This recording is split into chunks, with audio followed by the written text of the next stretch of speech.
آؤ سیکھیں بھلائی کی باتیں۔ الحمدللہ رب العالمین والصلاة والسلام علی سید الانبیاء والمرسلین، اما بعد فاعوذ باللہ من الشیطان الرجیم، بسم اللہ الرحمن الرحیم۔ الصلاة والسلام علیک یا رسول اللہ، الصلاة والسلام علیک یا حبیب اللہ، الصلاة والسلام علیک یا نبی اللہ وعلی آلک واصحابک یا نور اللہ۔ مدنی چینل کے ناظرین، آپ سلسلہ دیکھ رہے ہیں بھلائی کی باتیں۔ آج ہمارے اس پروگرام کا موضوع ہے کیا کھویا کیا پایا۔ ہم نے اپنے اس پروگرام میں کیا کھویا کیا پایا اس موضوع کے مطابق ہی مبلغین سے انشاءاللہ گفتگو بھی کریں گے، اپنے پروگرام کو آگے بڑھاتے ہیں۔ سب سے پہلے ہم درود پاک کی ایک فضیلت سنتے ہیں۔ اللہ پاک کے آخری نبی محمد عربی صلی اللہ علیہ وسلم نے ارشاد فرمایا، جس نے مجھ پر ایک مرتبہ درود پاک پڑھا، اللہ پاک اس پر 10 رحمتیں نازل فرماتا ہے۔ مدنی چینل کے ناظرین، کتنی پیاری یہ فضیلت ہے کہ ہم ایک مرتبہ اگر درود پاک بھیجتے ہیں تو اللہ پاک ہم پر 10 رحمتیں نازل فرماتا ہے۔ تو کیوں نہ ہم زیادہ سے زیادہ درود پاک پڑھیں۔ جتنا زیادہ ہم درود پاک پڑھیں گے اتنی ہی زیادہ رحمتوں کی چھما چھم برسات ہم پر ہوگی۔ دیکھیں مدنی چینل کے ناظرین، بہت سارا ٹائم ہمارے پاس ہوتا ہے، بہت سے معاملات کے لیے ہمارے پاس ٹائم ہوتا ہے۔ مثال کے طور پر اسکول لے لیں، کالجز لے لیں، یونیورسٹیز لے لیں، دیگر مصروفیات میں اپنا وقت صرف کرتے ہیں۔ لیکن میں اور آپ غور کریں کہ کیا ہم نے ڈبل 12 گھنٹے 24 گھنٹوں میں ہم نے کوئی ٹائم مختص کیا ہے پیارے آقا صلی اللہ علیہ وسلم پر درود پاک پڑھنے کا؟ اگر نہیں تو ضرور کیجئے، اور زیادہ سے زیادہ درود پاک بھی پڑھ لیجئے۔ صلو علی الحبیب صلی اللہ تعالی علی محمد صلی اللہ علیہ وآلہ واصحابہ وسلم۔ مدنی چینل کے ناظرین، موضوع ہے ہمارا کیا کھویا کیا پایا۔ تو خوشی کس طرح منائی جائے اور حقیقی خوشی کیا ہے، حقیقی سرور کیا ہے۔ عید کا دن دیکھیں خوشی کا دن ہوتا ہے۔ حضور غوث اعظم پیران پیر شیخ عبدالقادر جیلانی رحمۃ اللہ تعالی علیہ سے کسی نے دیکھا عید والے دن، آپ کو دیکھا کہ آپ رو رہے تھے، تو کسی نے پوچھا کہ حضور آپ آج کے دن بھی رو رہے ہیں؟ آج تو عید کا دن ہے، خوشیوں کا دن ہے، تو آپ تو اسے خوش ہو کر گزاریں۔ آپ رحمۃ اللہ تعالی علیہ نے بڑی پیاری بات ارشاد فرمایا کہ میری عید تب ہے جب میں ایمان کی سلامتی کے ساتھ دنیا سے جاؤں اور جنت میں داخل کر دیا جاؤں، میری عید تو تب ہے۔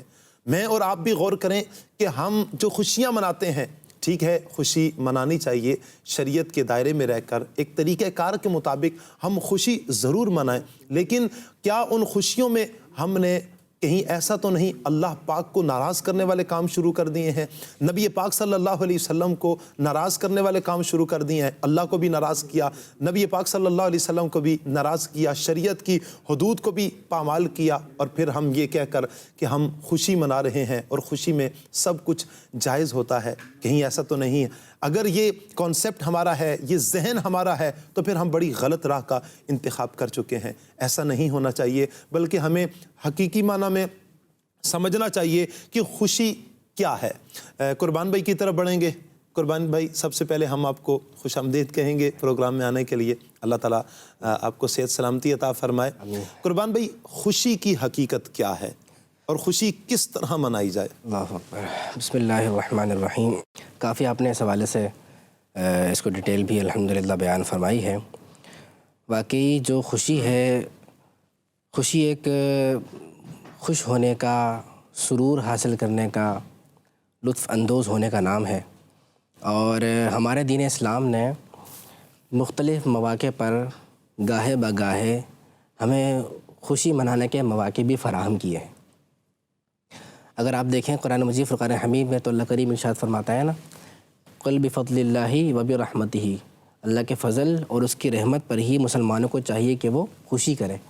یعنی وہ دن جو انعام ملنے کا دن ہے، اکرام ملنے کا دن ہے، ایک نعمت کے حاصل ہونے کا دن ہے، رحمتوں کا دن ہے، برکتوں کا دن ہے، تو اس دن مسلمانوں کو خوشی منانے کا تو اللہ رب العالمین ارشاد فرما رہا ہے۔ آپ دیکھیے اللہ رب العالمین نے نزول قرآن کا دن ہمارے لیے خوشی کا دن رکھ دیا، شب قدر آپ دیکھیے میٹھی عید ہمارے لیے خوشی کا دن ہے، یہاں تک کہ اس میں روزہ رکھنا حرام قرار دے دیا گیا اللہ اکبر۔ کہ یہ آج تمہارے لیے کھانے پینے کا دن ہے اور کھاؤ پیو، آج روزہ رکھنا ہی حرام ہے، یہ اللہ کی طرف سے دعوت ہے۔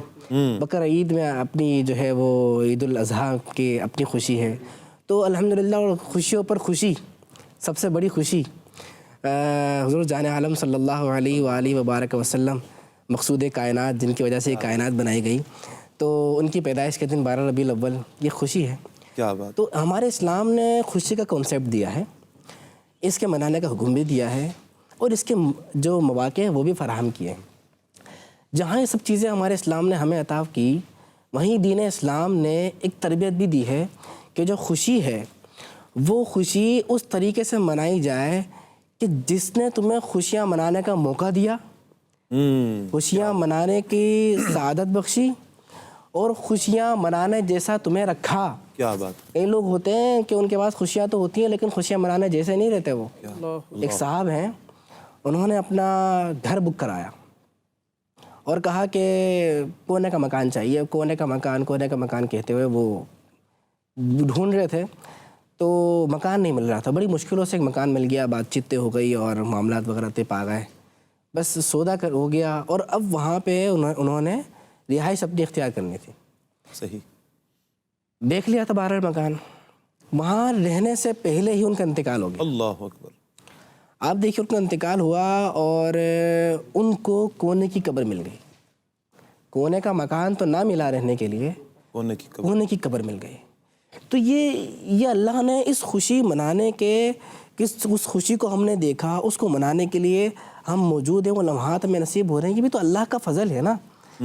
تو جس رب نے اتنا کچھ عطا کیا، خوشی اللہ نے عطا کی، یہ خوشی منانے کا موقع اللہ نے عطا کیا، خوشی منانے جیسا اللہ نے رکھا کہ یہ سانسیں چل رہی ہیں، اس رب کی نافرمانی کرتے ہوئے خوشی نہیں منائی جا سکتی، یہ خوشی نہیں ہے۔ ایک مسلمان کا بینگ مسلم وہ دیکھے کہ چونکہ میں مسلمان ہوں تو میرا خوشی منانے کا انداز وہ ہونا چاہیے کہ جو میرے رب کی رضا والا ہو، میرے رب کو ناراض کرنے والا نہ ہو۔ یاد رکھیے خوشی جو ہے نا، خوشی میں سب جائز نہیں ہوتا، خوشی میں سب جائز نہیں ہوتا۔ صحیح۔ خوشی میں وہ جائز ہوتا ہے جس سے آپ کا رب خوش ہوتا ہے۔ کیا بات ہے۔ جو رب آپ کو خوشی دے رہا ہے تو آپ اس کو خوش کرنے والے کام کریں نا، تو اللہ اور دے گا۔ صحیح۔ اللہ فرماتا ہے نا کہ میرا شکر ادا کرو تو میں تمہیں اور دوں گا، لئن شکرتم لازیدنکم، اور دوں گا۔ تو یہ کیسے ہوگا؟ تبھی ہوگا نا کہ جب اللہ کو خوش کرنے والا کام کریں گے۔ آپ بتائیے، آپ نے مجھ پہ کوئی احسان کیا، آپ مجھ پہ احسان کریں اور میں اس احسان کے بدلے میں آپ کو جو ہے نا دل توڑ دوں اور آپ کا نقصان پہنچا دوں، یا آپ جو مجھ سے توقعات رکھتے ہیں، مجھ سے امیدیں رکھتے ہیں، میں آپ کی وہ امیدیں توڑ دوں، آپ کے توقعات پر پانی پھیر دوں، آپ کی بات نہیں مانوں، آپ کہیں گے کہ میرا کیسا دوست ہے یار، یہ کیسا ہے، یہ عجیب ہے، میں نے اس پہ احسان کیا اور احسانات کرتا ہوں اور یہ میری نافرمانی کرے جا رہا ہے، مجھ سے بغاوت پہ تلا ہوا ہے، میری بات ماننے کو تیار نہیں ہے، کہ کیسا شخص ہے۔ آپ کا شکر کیسا ہوگا؟ آپ کا شکر وہ ہوگا جس میں آپ کی خوشی ہوگی۔ کیا بات۔ تو اسی طریقے سے آپ خوشی منانا چاہتے ہیں رب کی نعمتوں کا، علماء کرام ارشاد فرماتے ہیں اس کا طریقہ یہی ہے کہ آپ رب کی رضا والے کام کریں، کیونکہ غفلت میں رہ کر خوشی کرنا، غفلت والے کاموں میں رہ کر خوشی کرنا، جس میں گناہ ہو، واہیات ہو، غفلتیں ہوں، نماز قضا ہو، اللہ رسول کے پاس نہ ہو، اور یہ کہہ دیا جائے کہ خوشی میں تو سب جائز ہے، کہا یہ تو کفار کا طریقہ ہے۔ مسلمان کا طریقہ تو یہ ہے، وہ کہتا ہے کہ دلوں کا چین تو اللہ کے ذکر سے حاصل ہوا کرتا ہے، تو اس کا سرور، اس کی خوشی، اس کی راحت تو صلی علی محمد میں ہوتا ہے، اللہ کے ذکر میں ہوتا ہے، تلاوت قرآن کریم میں ہوتا ہے، دوسروں کی مدد کر کے ہوتا ہے، نماز پڑھ کر ہوتا ہے، نوافل کی ادائیگی سے ہوتا ہے، سنتوں پر عمل کر کے ہوتا ہے، اپنے چھوٹے بھائی پر شفقت کر کے ہوتا ہے، بڑوں پر احترام کر کے ہوتا ہے۔ کیا بات ہے۔ میں قربان بھائی، خوشی میں جیسے آپ نے بھی ابھی فرمایا نا کہ خوشی میں ہر کام جائز نہیں ہو جاتا۔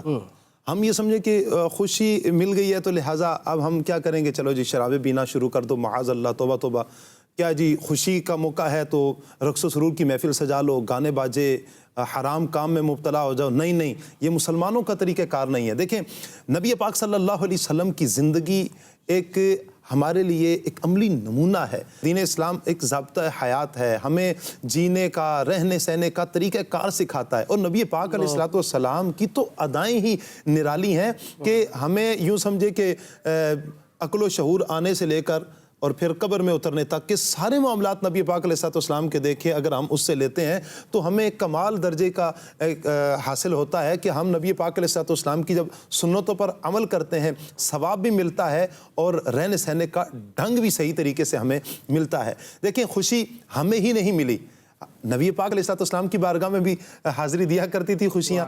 نبی پاک علیہ السلام جب خوش ہوا کرتے تو کیا ہوتا؟ جب حضور خوش ہوتے تو روایت میں آتا ہے کہ نبی پاک علیہ السلام کو جب کوئی خوشی ہوتی یا کوئی خوش کن معاملہ اس طرح کا کوئی پیش آتا تو نبی پاک علیہ السلام فوراً سجدے میں چلے جائیں، سبحان اللہ، کیا اللہ کا شکر ادا کیا کرتے تھے۔ یہ ہے طریقہ کار خوشی منانے کا، یہ ہے ایک انداز خوشی منانے کا جو حضور علیہ السلام نے ہمیں اپنے عمل سے بتا دیا کہ تمہیں جب خوشخبری ملے، تمہیں خوشیاں آئیں جب تمہارے پاس بسیرا کریں خوشیاں، تو تم نے نافرمانی والے کام نہیں کرنے بلکہ اللہ کی بارگاہ میں جھک جانا ہے، سجدے میں گر جانا ہے، اس کا شکر بجا لانا ہے۔ یہ ہے خوشی کا اصل، خوشی منانے کا ایک طریقہ کار۔ بعض اوقات بہت سارے افراد تو وہ ہوتے ہیں کہ جو شاہ صاحب خوشی نارملی تو بہت سارے معاملات اچھے چل رہے ہوتے ہیں لیکن جب جیسی کوئی خوشی کے ایام آتے ہیں نا تو پھر وہ بڑے بڑے بھی جو ہے نا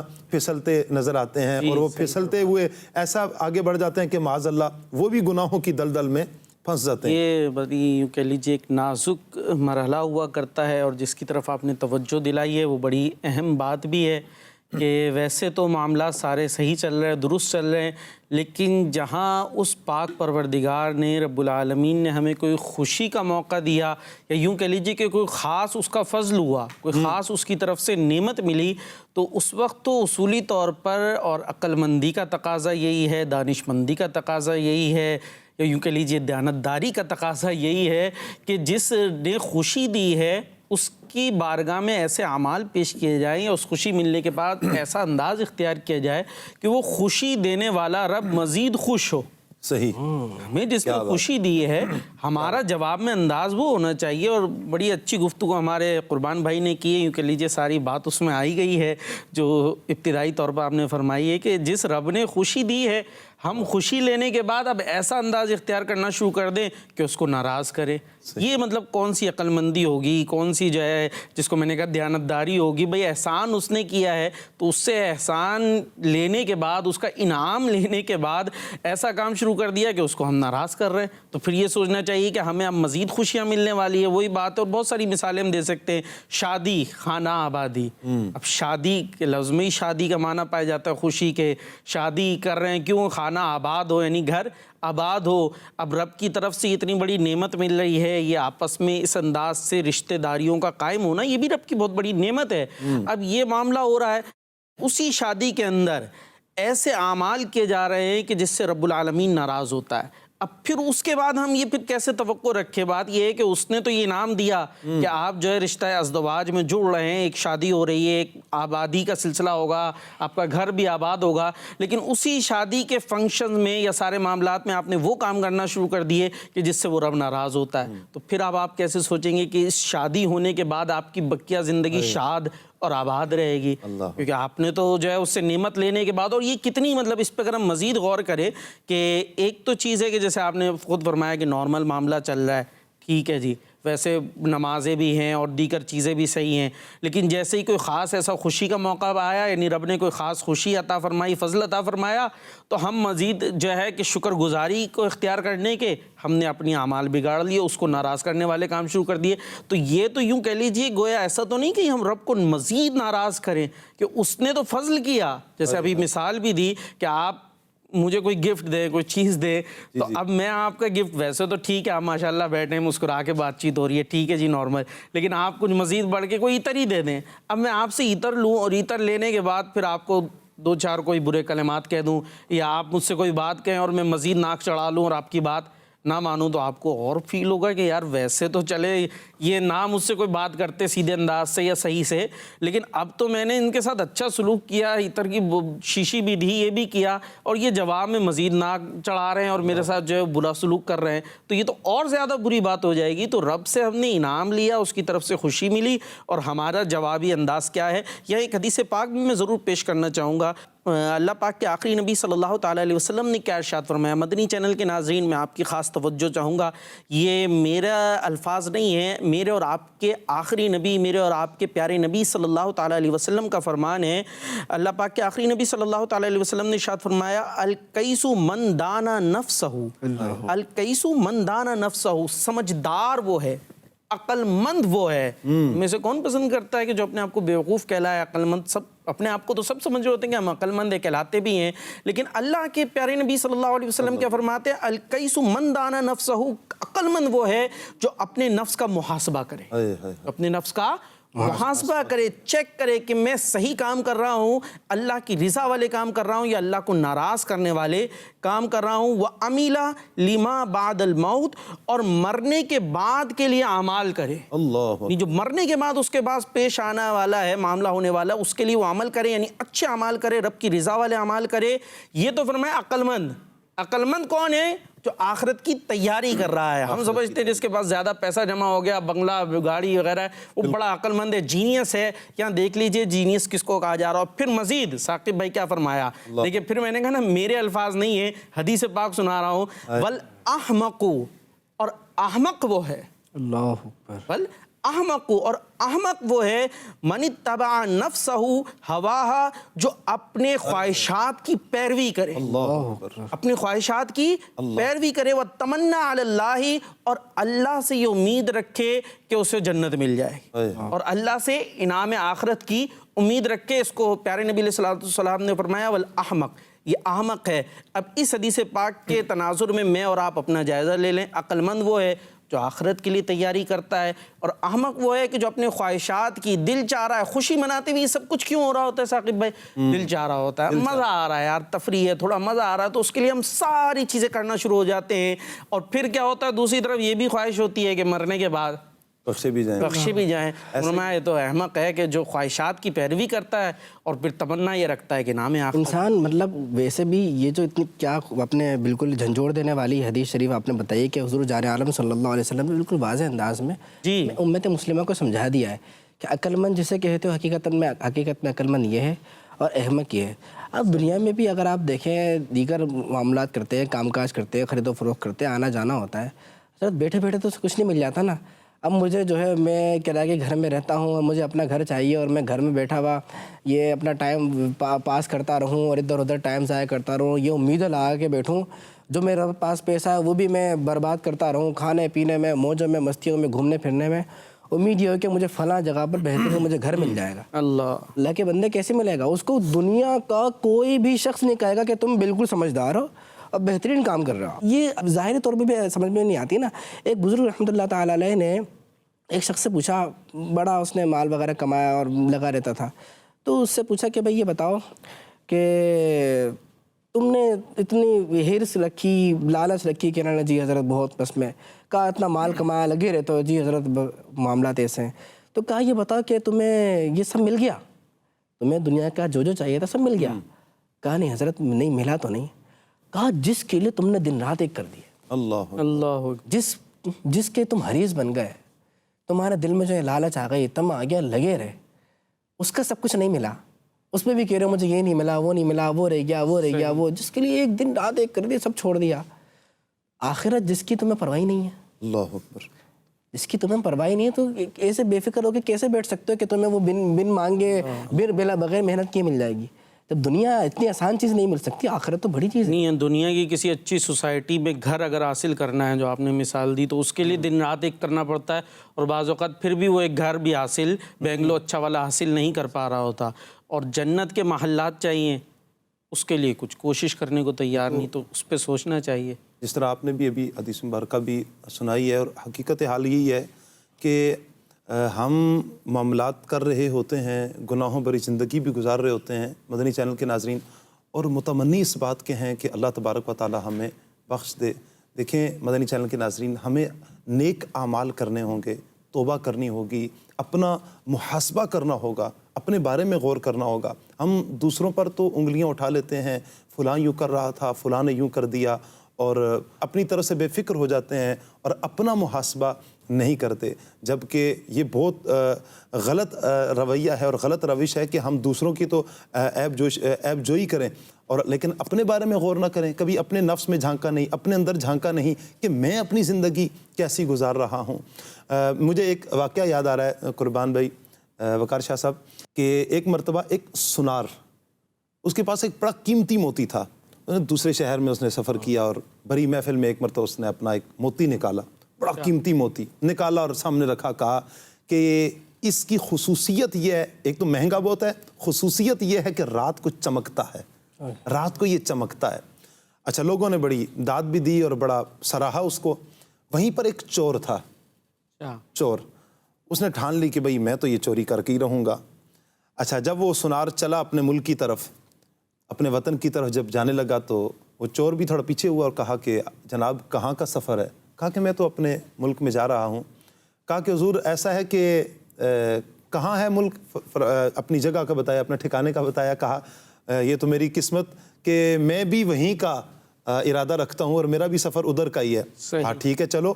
وہ سنار بڑا تیز تھا، اس نے پہچان لیا کہ یہ میرا ہم سفر نہیں ہے بلکہ یہ چور ڈاکو ہے جو میرا قیمتی موتی چرانا چاہتا ہے۔ بہرحال اس نے ویلکم کیا، کوئی بات نہیں، چلیں، چلتے ہیں۔ چل پڑے، دونوں سفر کرتے، بڑی میٹھی میٹھی باتیں بھی کرتا رہا اور چلتے گئے، یہاں تک کہ رات ہو گئی۔ پیدل سفر ہوتے تھے، رات ہوگی تو سونے لگا نا، تو سنار تھا بہت تیز، اس نے کیا کیا کہ وہ قیمتی موتی لیا اور اسی کی جیب میں ڈال دیا۔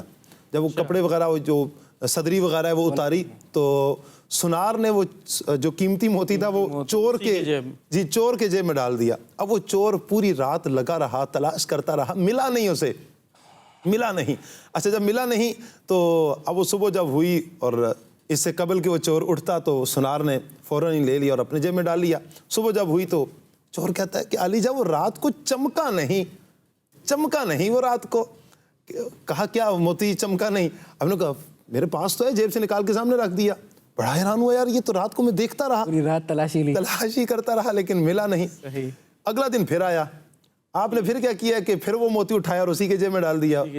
اچھا، پھر جب صبح آنکھ کھلی اور پوچھا کہ رات کو پھر تلاش کرتا رہا، نہیں ملا۔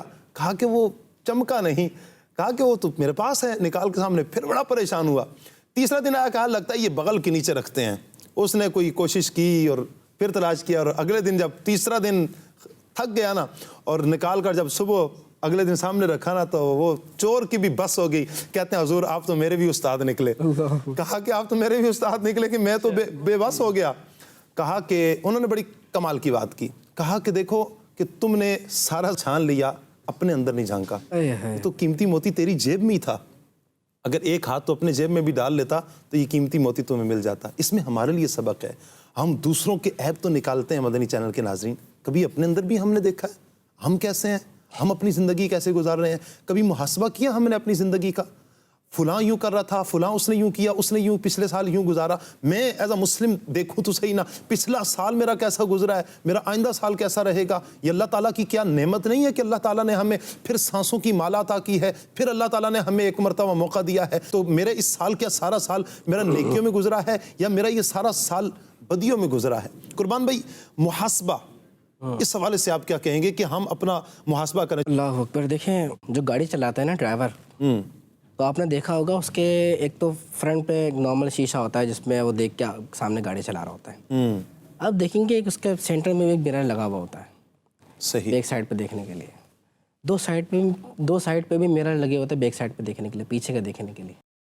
آپ دیکھیں سامنے دیکھنے کے لیے ایک شیشہ ہے، ایک، کیا بات، پیچھے کے لیے 3 شیشے ہیں، 3 شیشے ہیں، واہ۔ اگر یہ ڈرائیور کہے گا میں پیچھے کیوں دیکھوں، میں نے تو آگے دیکھنا ہے نا، میں نے تو جانا آگے، اتنا بڑا شیشہ میرے لیے آگے کے لیے لگا ہوا ہے، گاڑی آگے جا رہی ہے، میں آگے جاؤں گا، آگے کا روڈ کلیئر ہے تو میں وہاں دیکھوں گا، تو اگر وہ اپنا ذہن یہ بنا لے گا نا تو اس کا آگے جا کے ایکسیڈنٹ ہو جائے گا۔ اللہ اکبر۔ کوئی نہیں، یا تو خود کسی نہ کسی گاڑی کو مار دے گا، سائڈ سے مار دے گا، یا اس کو پیچھے کا پتہ نہیں ہوگا، پیچھے سے کوئی گاڑی اس کو مار دے گی، بہرحال وہ نقصان میں ضرور آئے گا۔ یہ جو کہا جاتا ہے نا کہ ماضی کو چھوڑ دو، پچھلا بھول جاؤ، آگے کو دیکھو، یہ فریز ایک مخصوص مقام کے لیے، ایک مخصوص جگہ کے لیے، جس طریقے سے کہا جاتا ہے کہ آپ نے اسپیڈ سے گاڑی نہیں چلانی، تو اب ایک شخص سے وہ موٹر وے پر ہائی وے پر 50 کی سپیڈ میں گاڑی چلا رہا ہے, صحیح, 40-50 کی سپیڈ میں, اور کہا ہے کہ جی وہ مجھے سمجھایا گیا ہے کہ آپ نے 50 کی سپیڈ سے گاڑی نہیں چلانی. تو ہوگا یہ کہ اس کا پھر ایکسیڈنٹ ہی ہونا ہے, کیونکہ پیچھے سے دوسری جو اسپیڈ سے گاڑی آ رہی ہے, موٹر وے ہے, وہ ہائی وے, اس پہ کیا اسپیڈ سے گاڑیاں چلتی ہیں, اس نے مار دینا ہے. تو یہ فریز آپ کی گلی کے لیے ہے.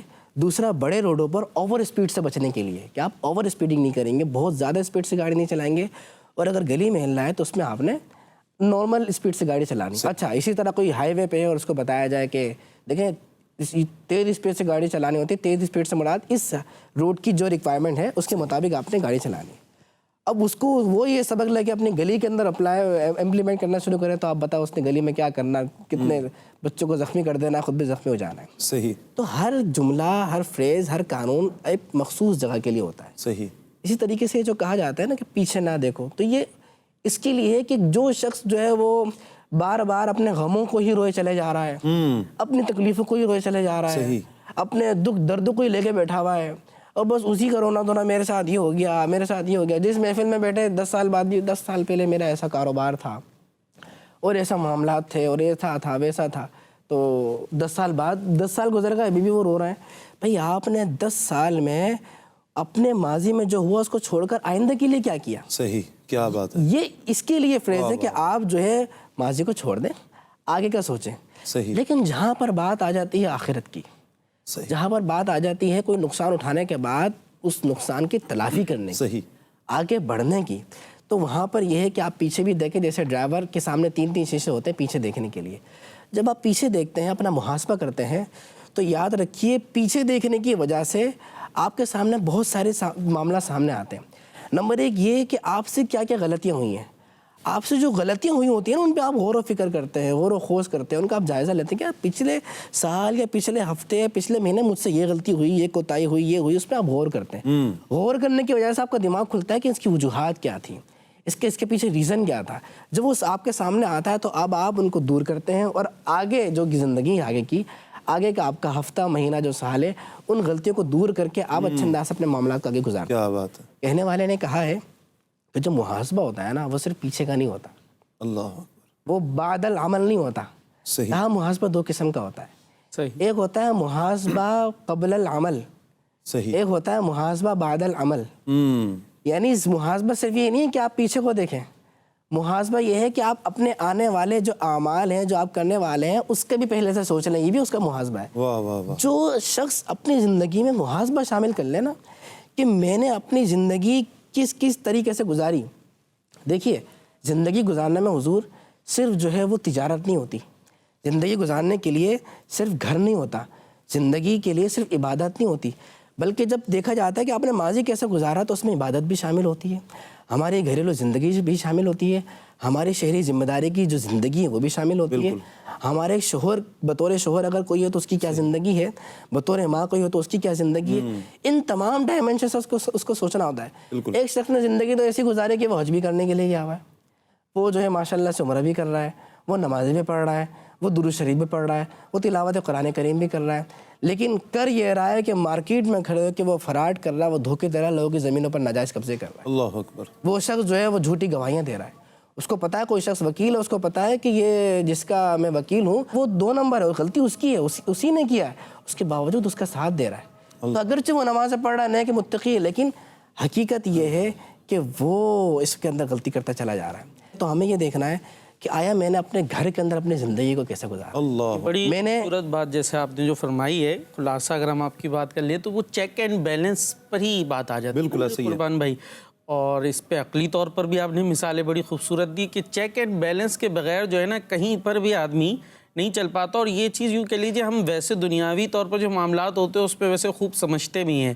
کوئی اگر بزنس مین ہے, کاروبار کرتا ہے, تو وہ خوب اچھی طریقے سے اس کو سمجھتا ہے کہ مجھے حساب کتاب رکھنا ہے, کتنی میں نے جو ہے وہ سیل کی اور کتنی میں نے ارن کیا, اور کیا میں لے کر آیا تھا, کیا مجھے بچا ہے. ایسا تو نہیں میں جو لے کر آ رہا ہوں اس میں گھاٹے میں ہی میں چلا جا رہا ہوں. تو خوب سمجھتا ہے کہ مجھے ہر چیز کا حساب کتاب رکھنا ہے, کہ جتنی میں پرچیزنگ کر رہا ہوں, جب میں سیل کر رہا ہوں, تو مجھے سال بھر میں کیا نفع ہوا, کیا بلکہ سال بھر کیا روز کا حساب کتاب ہو رہا ہوتا ہے. اگر حساب کتاب نہیں رکھ کے جو لائے جیسے چاہے بک جائے تو اس کا تو کوئی چھوٹا سا ایک کاروبار بھی نہیں چل پاتا. اور بڑی آپ نے جیسے خوبصورت اس کی مثالیں بھی دی کہ چیک اینڈ بیلنس کے اندر آل اوور دیکھنے کی ضرورت ہے کہ بعض اوقات کیا ہوتا ہے جس کو ہم دینی معاملات کہہ رہے ہوتے ہیں، ویسے تو دینی معاملات میں سب کچھ ہی آ جاتا ہے.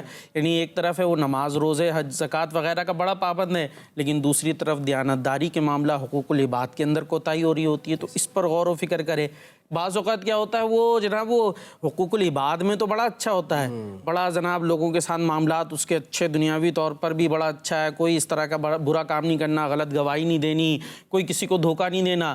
لیکن نمازوں اور دیگر معاملات کے اندر اس کی کمی پائی جا رہی ہوتی ہے. تو آل اوور سب چیزوں پہ غور و فکر کیا جائے کہ میری لائف بیلنس لائف ہے یا نہیں ہے. دیکھیے جیسے پہلے بھی بات ہوئی، ایسا نہیں ہے کہ یہاں خوشی منانے سے کوئی منع کرتا ہے کہ یا یہاں پروگرام کرنے کا مقصد یہ ہے یا مدری چینل یہ پیغام دے رہا ہے کہ آج آپ نے سب کچھ چھوڑ دینا ہے اور جناب کسی چوراہے پر جمع ہونے کے بجائے آج کسی غار میں ہی چلے جانا اور سب کچھ چھوڑ کے آپ نے اس کے بعد پھر غار سے نہیں آنا. ایسا بھی کوئی آپ کو نہیں کہہ رہا، بلکہ یہ بات کی جا رہی ہے کہ غور و فکر ضرور کیا جائے اور یہ نہ ہو کہ ہم اللہ کی نافرمانی کے معاملات میں پڑ جائے. اور غور و فکر، وہ حدیث پاک بڑی مشہور ہے کہ لمحہ بھر کی امور آخرت کے بارے میں غور و فکر کرنا 60 برس کی نفلی عبادت سے بہتر ہے. کیونکہ یہ غور و فکر بہت بڑی چیز ہے. اس پر اگر ہم صرف اسی پر بات کریں نا تو ایون جو عبادتیں بھی کر رہے ہوتے ہیں سم ٹائمز ہم وہ عبادت ہی غلط کر رہے ہوتے ہیں، لیکن ہم کبھی 2 گھڑی بھی بیٹھ کے لیے اور بیٹھ کر جو ہے یہ سوچتے نہیں ہیں کہ یار جو کچھ میں کر رہا ہوں صحیح کر رہا ہوں نہیں کر رہا. صوفیہ کرام کا جو مراقبہ اور جو ان کی عبادات وغیرہ کے معاملات بھی ملتے ہیں، اس میں علماء نے لکھا کہ ہمارے پیارے آقا علیہ الصلوۃ والسلام نے اعلان نبوت سے پہلے جو آپ غار ہرا میں آپ تشریف لے کر جایا کرتے تھے اور وہاں غور و فکر کے اندر مراقبے میں اللہ تبارک و تعالیٰ کی انعامات اور اس حوالے سے جو غور و فکر کا ایک سلسلہ جاری رہتا تھا، اس سے اس کو اخذ کیا ہے. اور اسی پر علماء نے لکھا کہ یہ جو صوفیہ کرام کا تنہائی اختیار کرنا اور یہ سارے معاملات تھے، اس کے اندر یہ پہلو بھی تھا کہ بہت سارے معاملات جو ہیں ہمارے نفس کی اصلاح بھی غور و فکر سے متعلق ہوتی ہے. اگر ہم یہ غور نہیں کریں گے کہ ہمارے کہیں ایسا تو نہیں میرے اندر کوئی غرور ہے، کوئی تکبر ہے، کہیں حسد ہے، ایسا تھوڑی ہوتا ہے اگر دل میں حسد ہو کوئی چہرے پہ لکھا ہوا آ جائے کہ جناب آپ کے اندر حسد ہے، آپ کے اندر غرور ہے، آپ کے اندر تکبر ہے. یہ تو آدمی جب غور و فکر کرتا ہے، اپنے اندر غور کرتا ہے، تو اس کے بعد پتہ چلتا ہے کہ اچھا جی میرے ساتھ یہ مسائل ہیں. سم ٹائمز کیا ہوتا ہے ہم سمجھ رہے ہوتے ہیں یار یہ گھر کے معاملات صحیح نہیں ہیں. بھائی کیوں صحیح نہیں ہے؟ اس لیے کہ جو میری وائف ہے اس کے معاملات صحیح نہیں ہیں، ان کا سلوک صحیح نہیں ہے، وہ میرے ساتھ سلوک صحیح نہیں کر رہے ہوتے.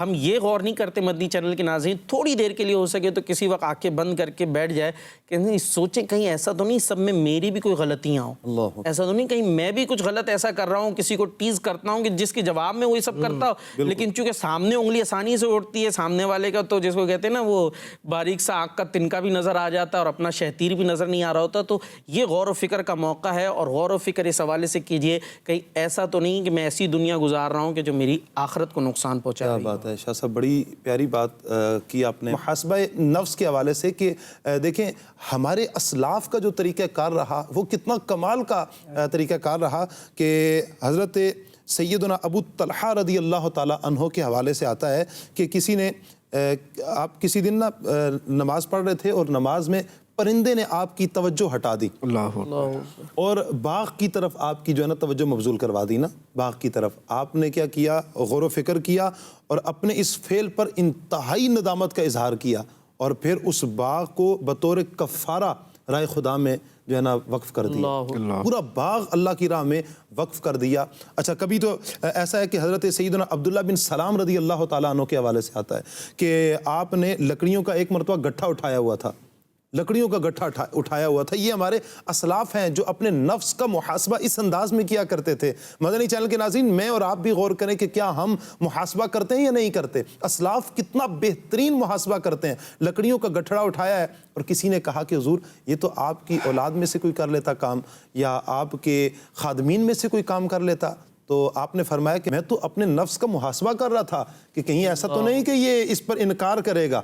میں دیکھنا یہ چاہ رہا ہوں کہیں یہ نفس میرا انکار تو نہیں کر دے گا گٹھڑا اٹھانے سے.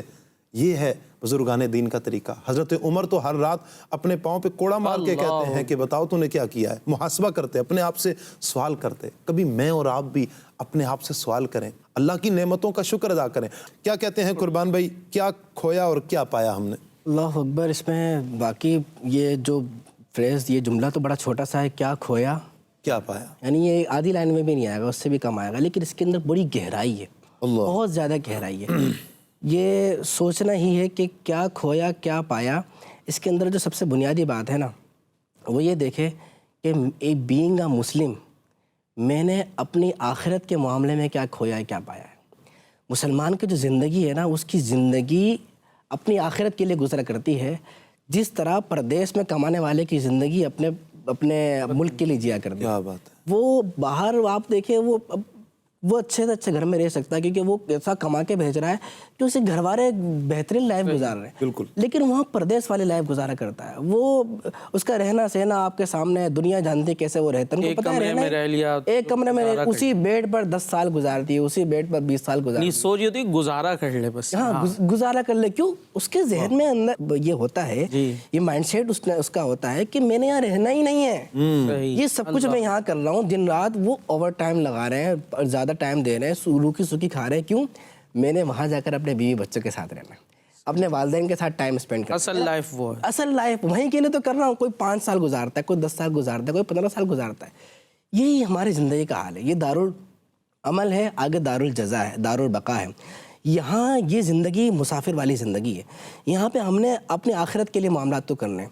یاد رکھیے کسی کے لیے اپنے آخرت کو داؤ پہ نہ لگائیں. اللہ اکبر. اللہ کسی کے لیے اپنے آخرت کو داؤ پہ نہ لگائیں. واہ واہ واہ. اپنے بچوں کے لیے کل بروز قیامت یہی وہ بچے ہوں گے کہ آپ آنکھیں بند ہو جائیں گی، مال ان کا ہو جائے گا. لیکن یہ مال کمانے کے لیے اگر حرام کمائی کی ہے نا اور جھوٹ بولا ہے، دھوکے دیے، ناجائز قبضے کیے، غلط کام کیے، پھر وہاں کون بچانے والا ہوگا؟ وہ اللہ فرمائے اذا زلزلت الارض زلزالها، جب زمین کب کپائی کے زلزلہ آ جائے گا. واخرجت الارض اثقالها، اپنے خزانے کو باہر نکال دے گی. وقال الانسان ما لها، اب انسان کہے گا اس کا ہوا کیا ہے.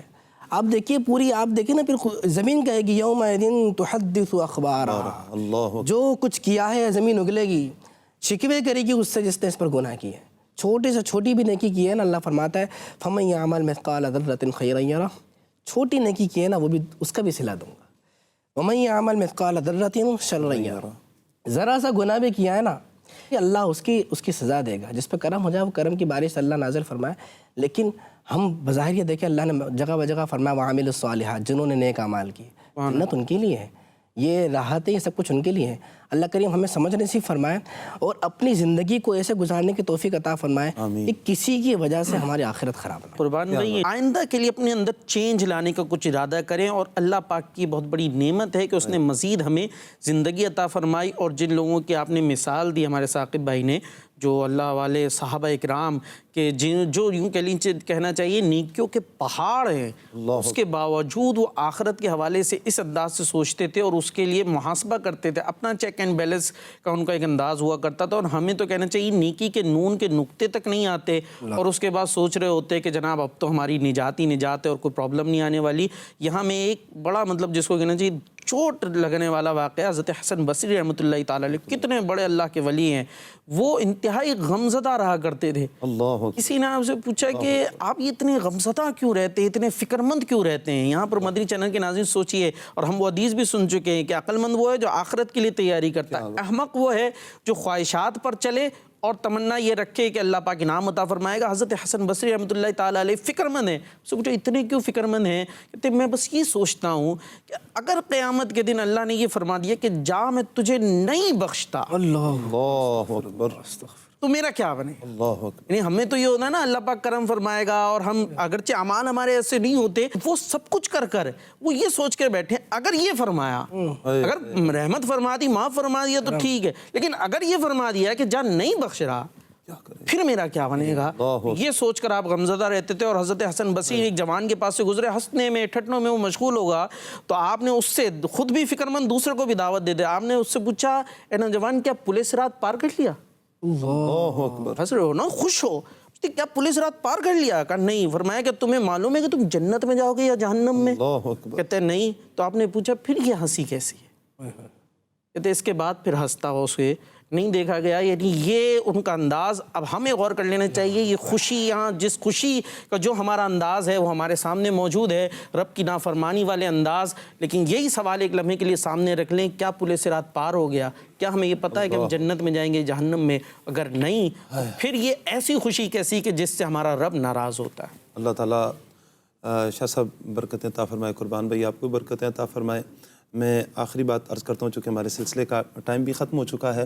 جس مالک نے زندگی دی ہے، جس مالک نے مال دیا ہے، جس مالک نے جوانی دی ہے، خدا را اس مالک کی نافرمانی نہ کریں، مال کے ذریعے، صحت کے ذریعے، جوانی کے ذریعے اس مالک کی نافرمانی نہ کریں، اپنی زندگی کو شریعت مطہرہ کے عین مطابق گزاریے۔